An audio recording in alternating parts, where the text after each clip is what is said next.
Welcome back to the show. We got a great one lined up. Let's not waste any time. Somebody roll that beautiful intro.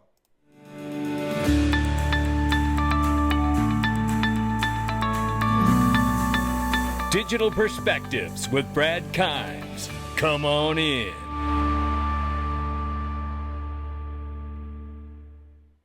Welcome back to the show. You can follow us on Twitter, YouTube, and digperspectives.com for exclusive content.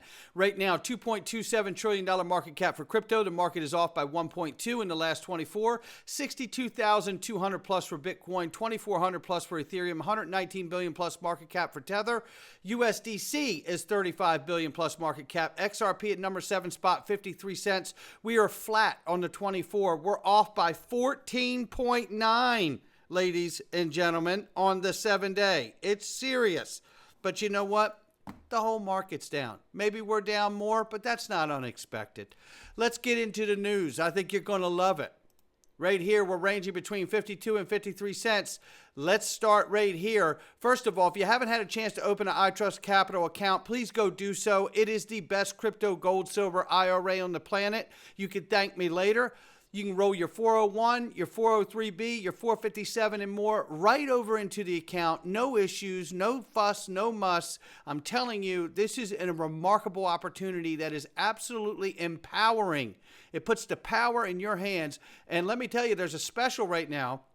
If you go to the website, you can sign up for the VIP experience where you get an all expenses paid trip to USC game. I did it last year. It is remarkable. I hope you get picked so you can do it too. My God, it's a great time. Click the link, get started below.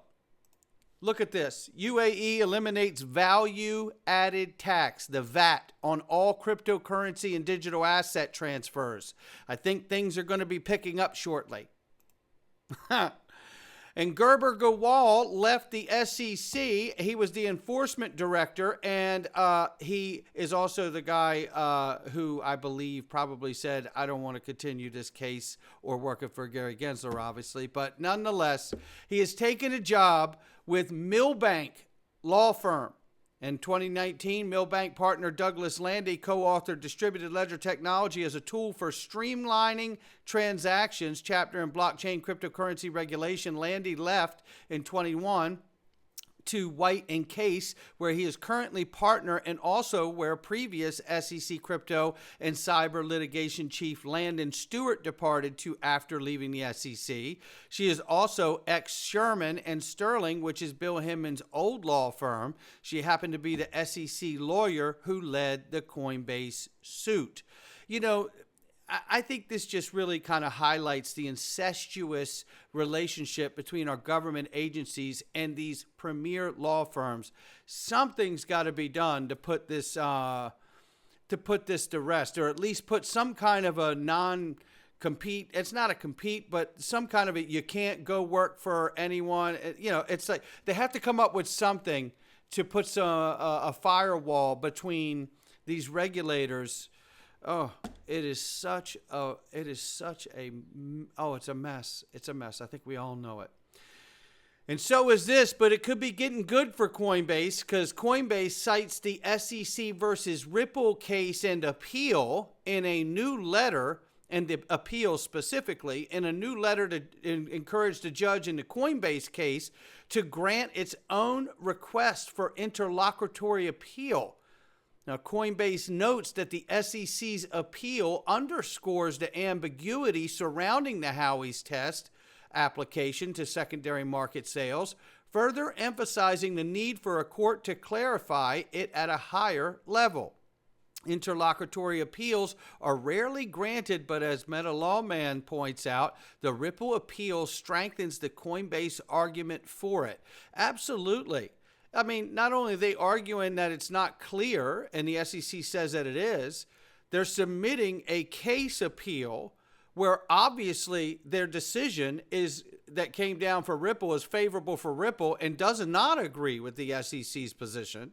So you're citing right there in that appeal the inconsistency in the SEC's approach to the crypto industry as a whole.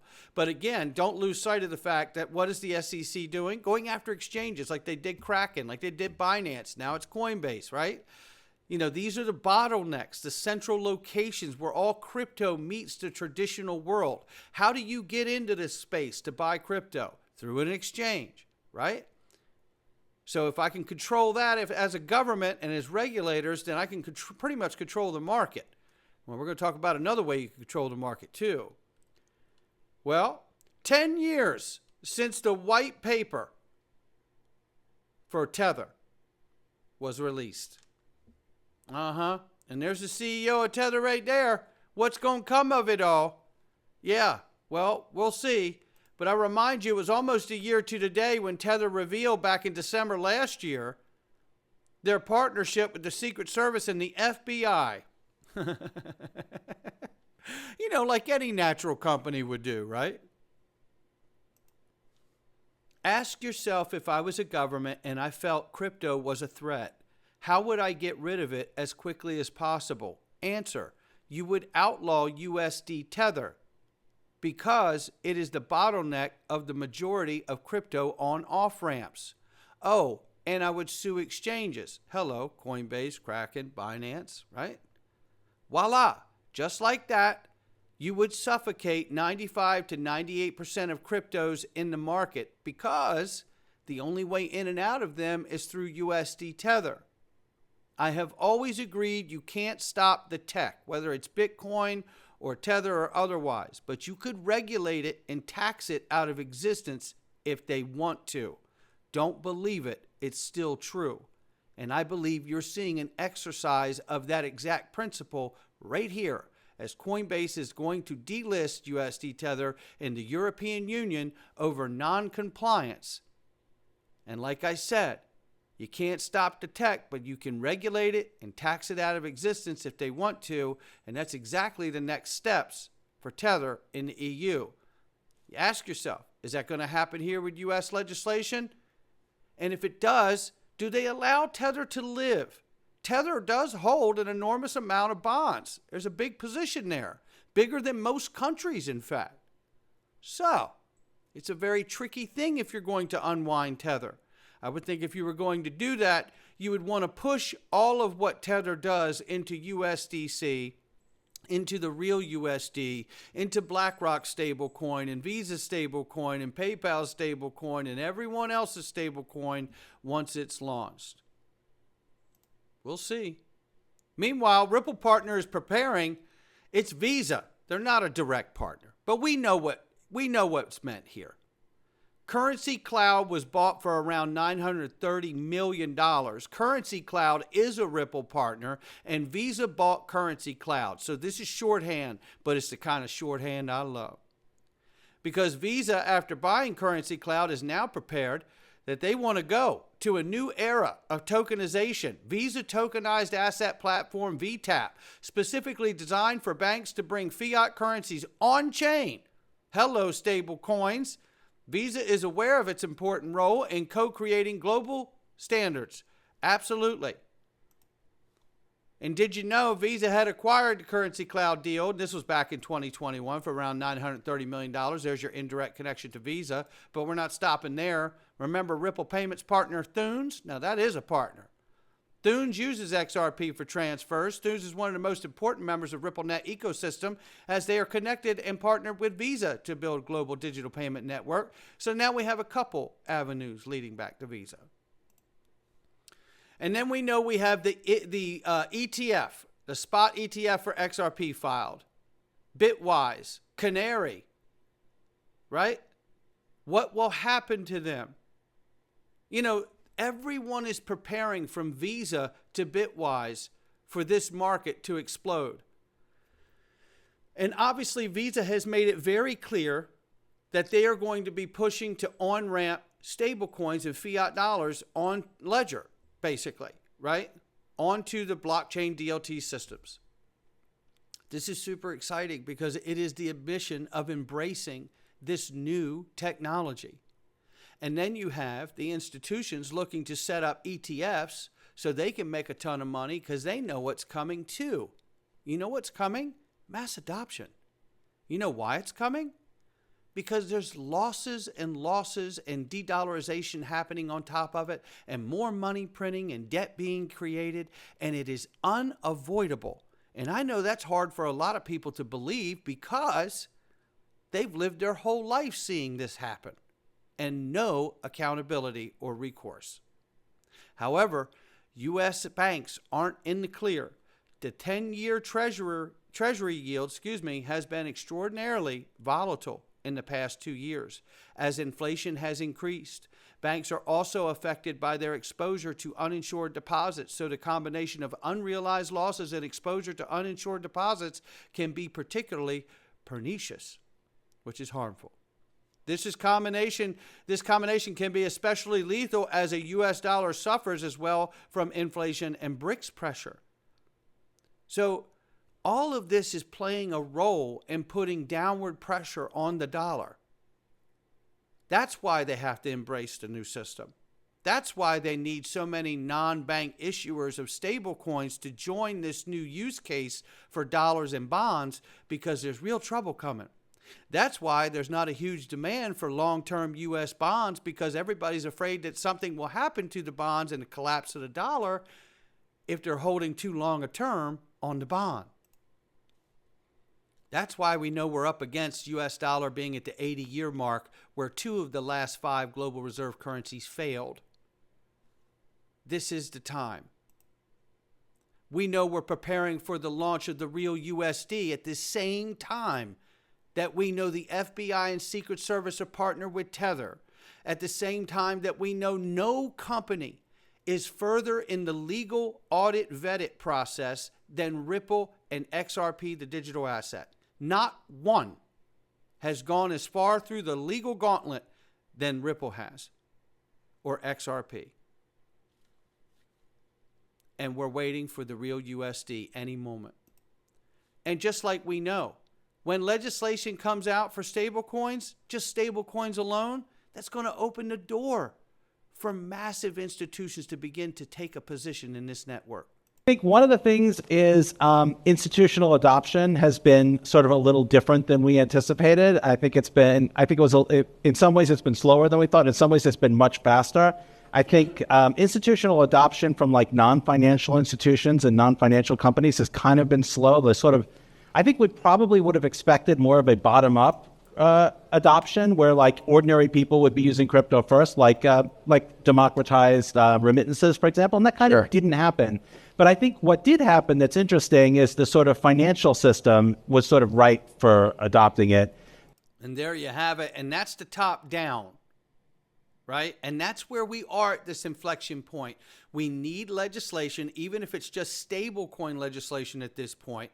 And then we can see the institutions take a larger position in this market. But here's the other reason I believe we haven't seen like the democratization of the ledger and the adoption. Because we've been sued for years, and it scares people, rightfully so, from developers to retail users. They don't want to use it. Just regular citizens like, man, I don't know what's going on in that network, because a lot of people don't have time in their life to sit down and understand exactly what this case is about. There is no illegal activity. There is no crimes. There is no fraud. There's only targeting this company and this technology because I believe it's that important. It will be the first one out of the gate with legal clarity, and it already is to the degree. So this is getting super exciting for me. And I know that it's getting even more exciting to understand that SWIFT now going into 2025 will be doing live blockchain trials, will connect central and private banks. Okay? Are we not amused? Are we not entertained? I want to see price move too, but look at just Visa and SWIFT. They're not preparing for this stuff going away. They're mounting up to be able to accept every customer and introduce them into this new digital economy. Maybe that's why Graham Rodford, the CEO of Archax, was so bullish on the amount of money that may move into this space. 30 to 50 trillion, all on XRP, all trading on Archax. Here we go. Behind my original projections, but the total market is 1.4 quadrillion, everything that's ever out there. And if you start looking across any of those asset classes, they're all starting to move on chain already. And the ease with which we've seen people interested in money market fund, tokenized treasuries, and those types of instruments, the support for stable coins, when you're talking about replacing cash, when I see DTCC, Euroclear, Clearstream, it only takes one of them to flip onto natively digital, and that's trillions of assets on its own that move. So, tens of trillions, I think we could see. And bearing in mind it's 1.4 quadrillion, this is still a tiny slice of a huge market. 30 to 50 trillion, all on XRP, all trading on Artex. Here we go, $50 trillion. 2 years from now, Ripple, Twitter will replay the session. That's exactly right. No doubt about it. And look, it is super exciting. But let's look at the chart where we're at here. And let's understand this, because I think Amonix has got it right here. The SuperCycle is just barely starting XRP. And if you take a look at this and where we're at right here and where we were back in 2017, 2018, this is looking super, super sexy to me right now. Now, I don't know what it's going to do, but with the Visa, just the Visa news alone, the connection to Thunes, the currency cloud, right? The VTAP that's introduced. Then we look at SWIFT and the live trials we're about to see. And then come back and look at this chart and understand that Ripple and XRP are designed to work in the financial system. And we know we have connections to everything we touched today. Pego Satani, covered it last week, sitting in a meeting talking about working with SWIFT and Citibank on tokenization and payments. Yeah, that's where we're at, ladies and gentlemen. And it is super, super exciting to me. I don't know about you. This is unbelievable right here. Not financial advice from me or anyone else, but I couldn't be more bullish. Yeah, I couldn't be more bullish. I am super excited. But you know what? We're getting ready to head into the Freedom Zone. And I want to thank every single one of you that has joined the Freedom Zone as a Patreon supporter. It means the world to Mrs. Backup and I. I can't thank you enough. And today we're going to continue that conversation. We're going into the Freedom Zone. You're going to want to be with us today. Some profound info in here. And I can't wait to see all of your comments from it. Here we go.